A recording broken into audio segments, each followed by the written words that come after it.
Terima kasih masih bersama News Malam. Pemirsa, cekcok dengan istri. Seorang suami nekat membakar rumah mertuanya di Kalideres, Jakarta Barat. Akibat peristiwa ini sang mertua tewas serta pelaku dan sang istri alami luka bakar hingga 40%.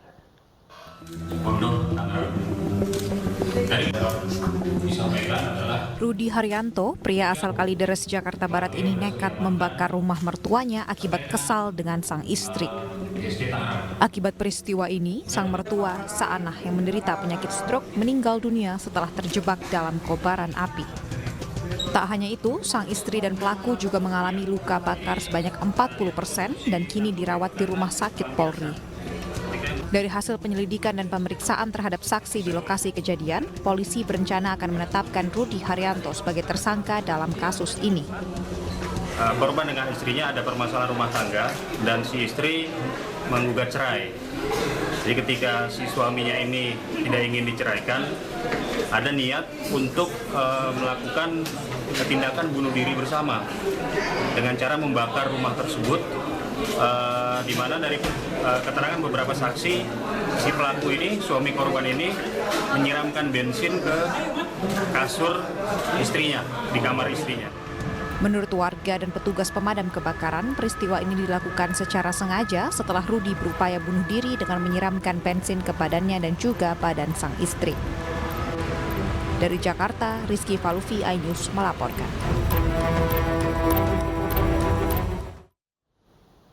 Kepolisian Resor Cimahi, Jawa Barat menggelar olah TKP untuk menyelidiki penyebab kecelakaan KA Fiderwus dengan satu unit mobil minibus kemarin sore. Akibat kejadian tersebut, 5 orang meninggal dunia dan 1 orang menderita luka berat.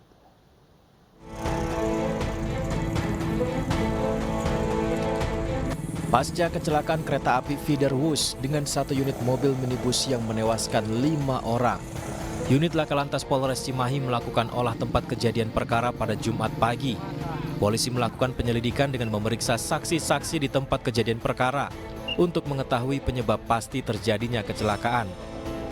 Peristiwa naas itu terjadi saat kereta feeder melaju dari arah Ngamprah menuju Cimareme, Kabupaten Bandung Barat. Sementara satu unit mobil minibus melintas di waktu bersamaan dan menyebabkan mobil terseret hingga 500 meter.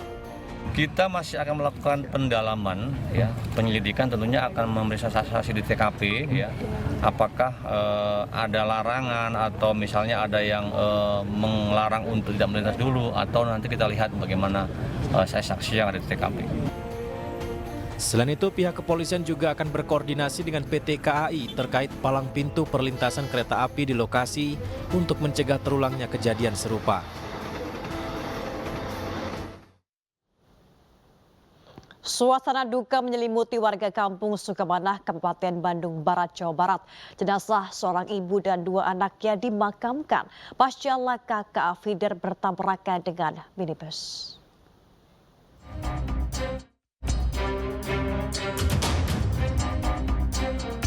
Di antara puluhan pelayat, pemakaman ketiga jenazah korban laka Feeder versus minibus berlangsung haru dan diiringi isak tangis para keluarganya. Ketiga jenazah itu merupakan penumpang minibus yang ditabrak KA Fiderwus di persimpangan sebidang tanpa palang pintu di Kampung Sumur Bor, Desa Cilamai, Kecamatan Ngamprah. Saat akan dimakamkan, jenazah ketiga korban terlebih dahulu disalatkan warga di sebuah masjid yang tak jauh dari rumah duka. Isak tangis keluarga dan warga sekitar mewarnai pengantaran jenazah yang sudah dimasukkan keranda menuju tempat pemakaman.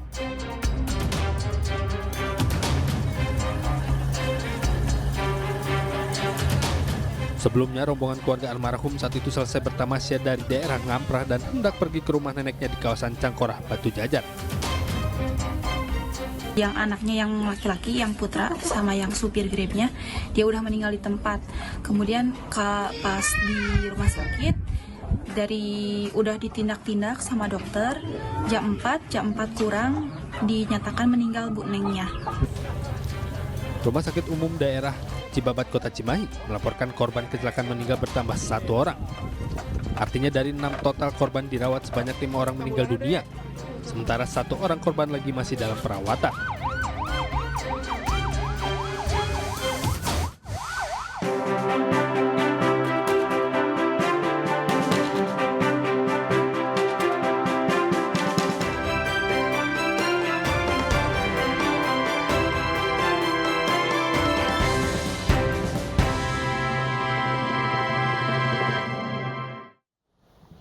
Pemirsa, atribut kampanye pasangan calon nomor urut 3 Ganjar Pranowo Mahfud MD hilang saat kunjungan Cawapres Mahfud MD ke Banten Rabu lalu.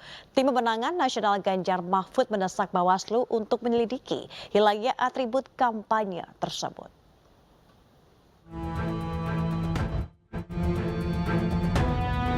Aksi pencabutan baliho pasangan Ganjar Mahfud MD kembali terjadi. Kali ini terjadi di Banten bertepatan dengan kedatangan Cawapres nomor urut 3 Mahfud MD pada Rabu lalu. Menurut politikus PD Perjuangan Boni Triana, ada sekitar 70 lebih atribut Ganjar Mahfud yang hilang. Jadi titik pemasangannya mulai dari keluar tol Serang, kemudian masuk ke Cidahu ke arah pesantrennya Abuya Muhtadi. Kami melihat ada yang khawatir karena Abuya Muhtadi sebagai ulama terkemuka di Banten ya, yang sangat berpengaruh dan didengarkan oleh masyarakat Banten, itu sudah menyampaikan maklumatnya mendukung pasangan Pak Ganjar dan Pak Mahfud. Ganjar Pranowo juga menerima keluhan warga soal adanya dugaan baliho Ganjar Mahfud yang dicopot saat berkunjung ke Karawang, Jawa Barat. Namun masyarakat justru menawarkan agar atribut kampanye Ganjar Mahfud dipasang di rumahnya.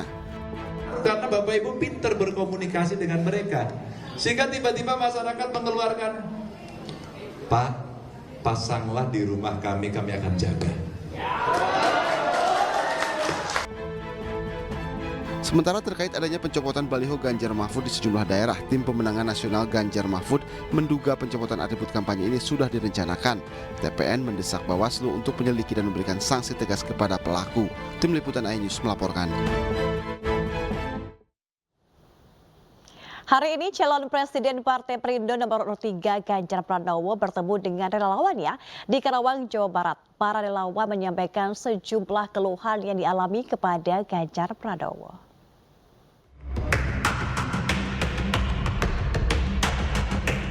Calon Presiden Partai Perindo nomor urut 3 Ganjar Pranowo bertemu dengan relawan di Karawang, Jawa Barat. Ganjar mendengarkan keluhan warga selama ini, salah satunya soal dugaan pungli di lapangan pekerjaan. Tidak hanya mendengar keluhan warga, Ganjar juga memberikan solusi di mana pemerintah menjembatani perusahaan berkoordinasi dengan sekolah-sekolah demi menjaring potensi tenaga kerja terbaik dan menutup celah praktek sogokan. Bahasanya sama katanya, nyogok. Kok betul-betul emang benar? Sedikit ada pengalaman bahwa memang menyiapkannya mesti dari awal. Satu, membuat kebijakan, kedua ada sekolahnya, ketiga menggandengkan dengan perusahaan. Bahkan beberapa perusahaan kita minta untuk langsung bekerja sama dengan sekolah-sekolah. Maka anak-anaknya kita siapkan betul pada soal itu. Ini cerita yang nanti bisa disampaikan kepada yang lain. Nah, itu substansi dari kami jalan-jalan selama ini. Ganjar Pranowo juga menerima keluhan warga soal adanya dugaan baliho Ganjar Mahfud yang dicopot. Menariknya, warga tidak menanggapinya dengan reaksional, tapi justru menawarkan solusi sebagai bukti suara rakyat sejati. Saya terima kasih tadi laporan koordinator bahwa kita ketuk pintu. Ini pengalaman saya.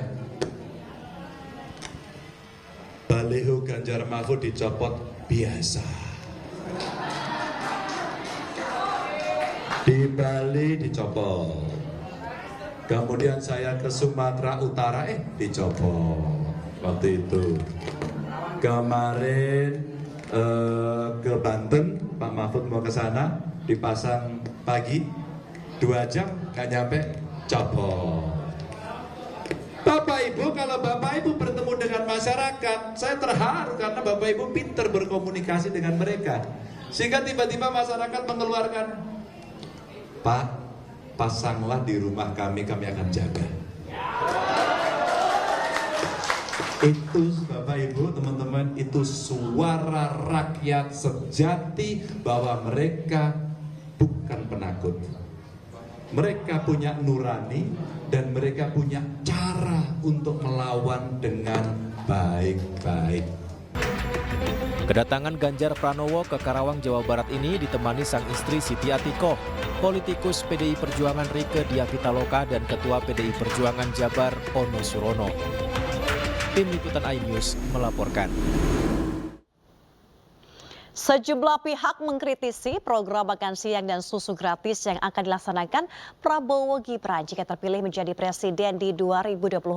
Sebab program itu disebut menelan biaya 1 triliun rupiah per hari untuk 82,9 juta jiwa.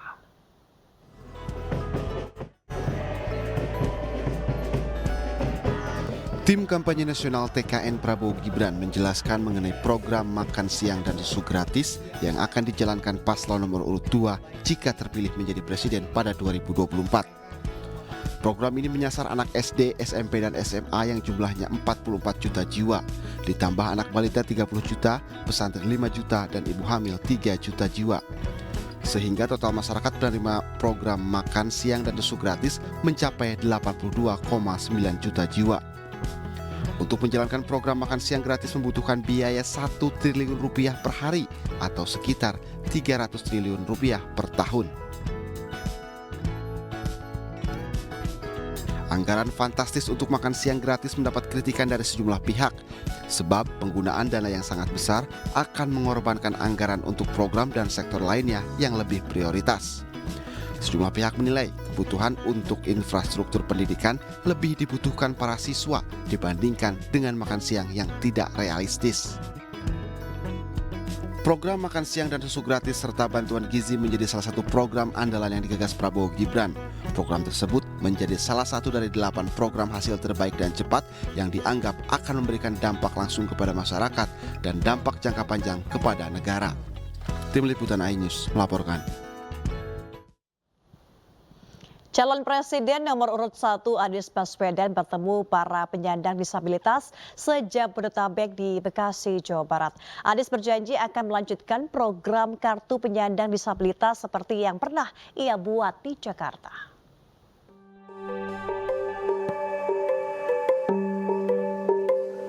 Calon Presiden nomor urut 1 Anies Baswedan menyapa ratusan penyandang disabilitas dalam acara diskusi santai di Gedung Islamic Center Bekasi, Jawa Barat.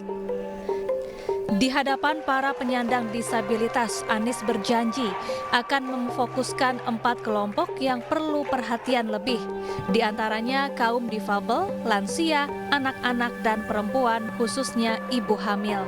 Anies juga berjanji akan melanjutkan program kartu penyandang disabilitas seperti yang pernah ia buat di Jakarta, yakni berupa bantuan tunai, subsidi pangan, dan transportasi umum gratis. Khusus pada penyandang disabilitas, dalam diskusi tadi mereka menyampaikan agar kebijakan-kebijakan yang dikerjakan di Jakarta supaya ditingkatkan ke tingkat nasional karena mereka merasakan manfaatnya.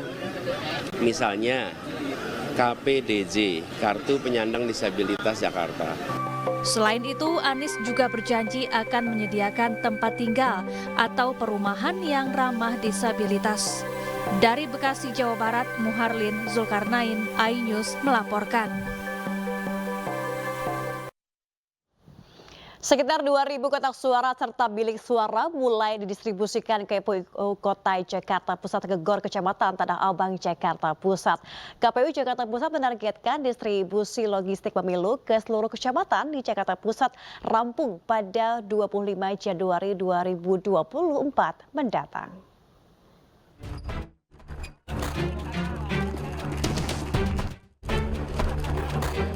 Menggunakan kendaraan besar jenis truk, logistik pemilu 2024 didistribusikan KPU Jakarta Pusat ke kantor Kecamatan Tanah Abang, Jakarta Pusat pada Jumat sore.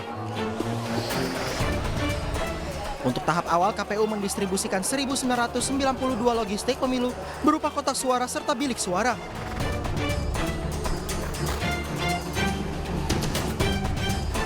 Dengan mengerahkan petugas PPSU, satu persatu logistik pemilu diangkat untuk disimpan di dalam gudang kecamatan. Selain kotak dan bilik suara, proses distribusi logistik pemilu lainnya seperti surat suara dan tinta juga akan dilakukan dari gudang KPU Jakarta Pusat ke gudang kecamatan di wilayah Jakarta Pusat. KPU Jakarta Pusat menargetkan distribusi logistik pemilu ke 8 kecamatan yang akan rampung pada 25 Januari 2024 mendatang. Kita punya target itu sampai 25 Januari. Jadi semua akan kita distribusikan 25 Januari maksimal. Itu sudah berada di gudang kecamatan Kota Jakarta Pusat. Selama di gudang penyimpanan, gudang logistik pemilu di kantor Kecamatan Tanah Abang akan dikunci rapat dan dijaga ketat petugas. Dari Jakarta, Rani Sanjaya, iNews melaporkan.